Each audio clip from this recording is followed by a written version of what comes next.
Eco Tejas world class electric bike అతి తక్కువ ధరలోనే.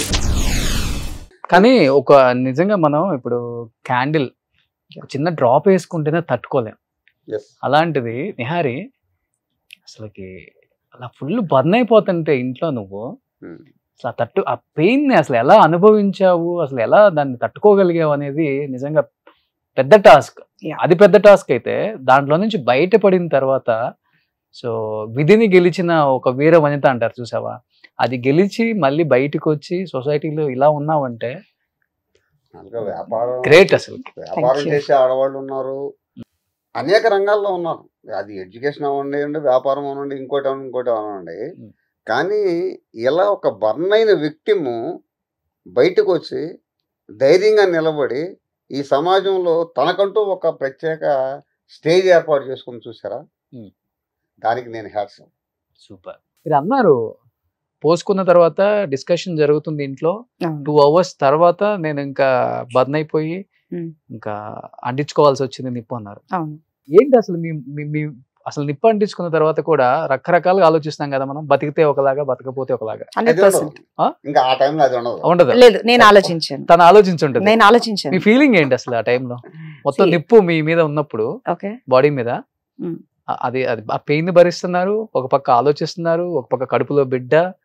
ఏం చెప్తారు దాని గురించి? దీని ముందు ఒక చిన్న టాస్క్ మీకు. సో ఒకసారి క్యాండిల్ అండ్ మ్యాచ్ బాక్స్ ఒకసారి తెప్పించండి. ఇప్పుడు మీరు నాతో మాట్లాడుతున్నారు కదా, సో మీ మైండ్ లో సమ్ థాట్స్ ఇవి ఉంటాయి, నేను అవేం అడగను. సో క్యాండిల్ డ్రాప్ వేసుకున్న తర్వాత మీ ఫీల్ ఏంటో చెప్పండి ఒకసారి. క్యాండిల్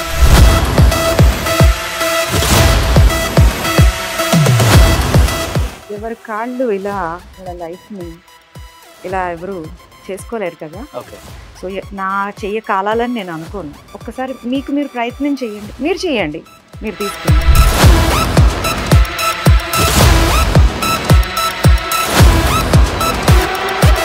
ఎలా ఉంది? ఒక డ్రాప్ వేస్తే మనం ఆ పెయిన్ ని ఒక నిమిషం పాటు అనుకుంటాం, మనం కాలుతుందేమో ఏసేటప్పుడే అనుకుంటాం.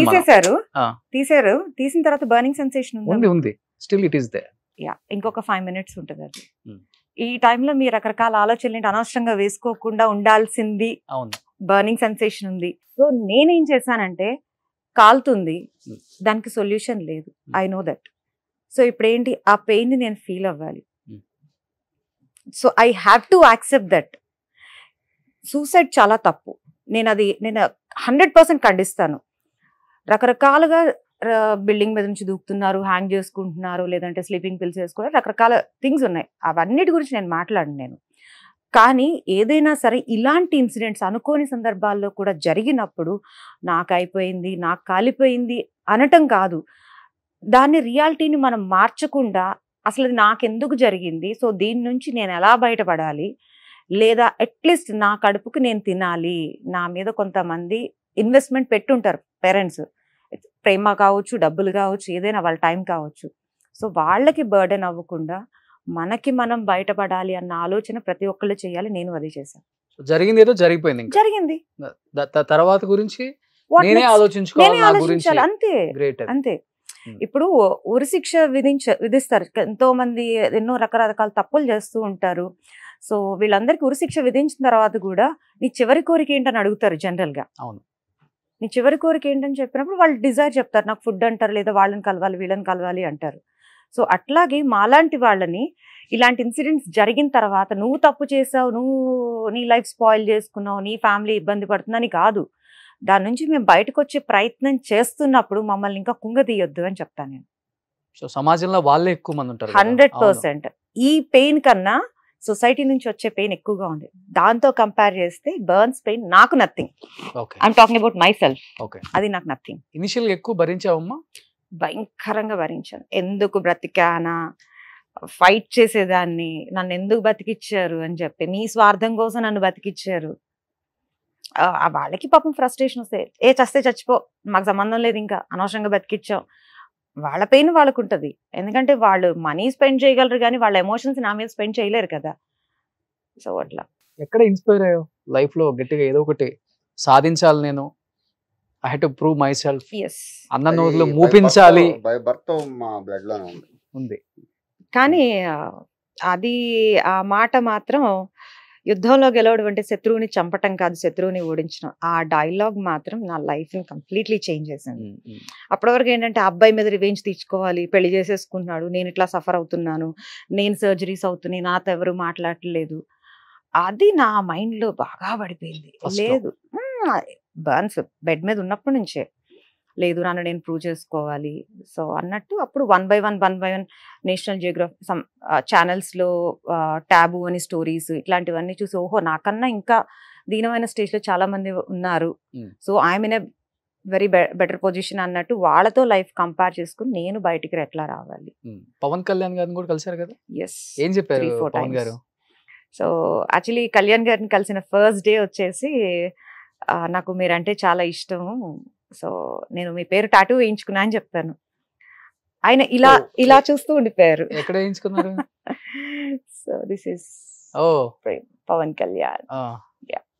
సో ఆయన ఇలా చూస్తూ ఒక 2-3 minutes ఇలా చూస్తూ ఉండిపోయారు. I still remember the feel. So ఆయన చాలా సంతోషం ఫీల్ అయ్యారు, చాలా హ్యాపీ ఫీల్ అయ్యారు. సో దాని తర్వాత ఇంకొక 2-3 times కలిసాను నేను. యా, సో అట్లా సో గ్రాడ్యువల్గా 1 by 1 మీలాంటి అందరి సపోర్ట్. ఇనిషియల్ స్టేజ్లో ఏంటంటే అందరూ కూడా పడిన బాధ మీద ఫోకస్ చేశారు తప్ప నా డిజైర్ ఏంటి, అసలు నేను దేనికోసం పనిచేస్తున్నాను, నా డ్రీమ్ ఏంటి అన్నది స్లోగా people are focusing on that.